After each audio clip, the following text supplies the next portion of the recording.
Augustine of Hippo, Confessiones, Book 1, Episode 10. Est quicquam in me quod capiat te, anverdre caelum et terdre, quae fecisti et in quibus me fecisti capiunt te? An quia sine te non esset quidquid est, fit ut quidquid est, capiat te?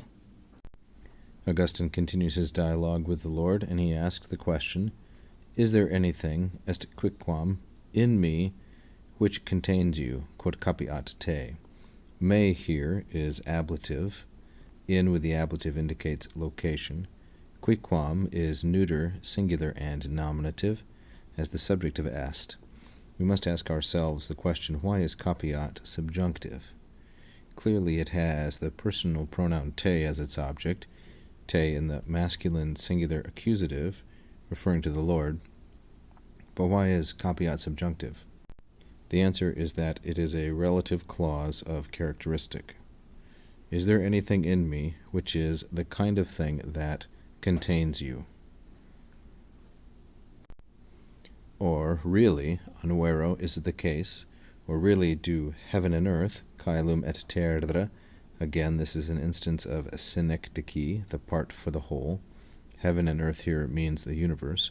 Or in fact, do heaven and earth, quae fecisti, et in quibus me fecisti, which you made, and in which you made me, do they contain you, capiunt te? Capiunt te is third plural, and it has a compound subject, caelum and terdre. The antecedent of quae being neuter, plural, and accusative, the antecedent of quae is caelum et terdre, and quae is accusative because it's the object of fecisti. Fecisti, in turn, is the second singular, perfect indicative active of the verb facio, facere, a very common verb. So, which you made, and in which, inside of which, you made me. So note that me, like quae, is accusative, although they differ in gender and number. Note also that Augustine repeats fecisti for emphasis, and he varies the construction a little bit, quae as opposed to in quibus. Notice also how these two sentences end in a very similar fashion. Capiat te, capiunt te. This would not have been lost on the reader, since it would have been read aloud, and the rhetorical effects would have been prominent, and in fact intended by Augustine. Or, and now his last question, because sine te, without you, it would not be whatever exists, quidquid est. Is it the case that, or does it happen that whatever is, in fact, contains you? Let's look at the individual clauses a little more closely. On introduces the question. Quia introduces a subordinating clause. It means because. The subject of esset is quidquid est. Or because whatever exists, this phrase, this clause I mean to say, is the subject of esset.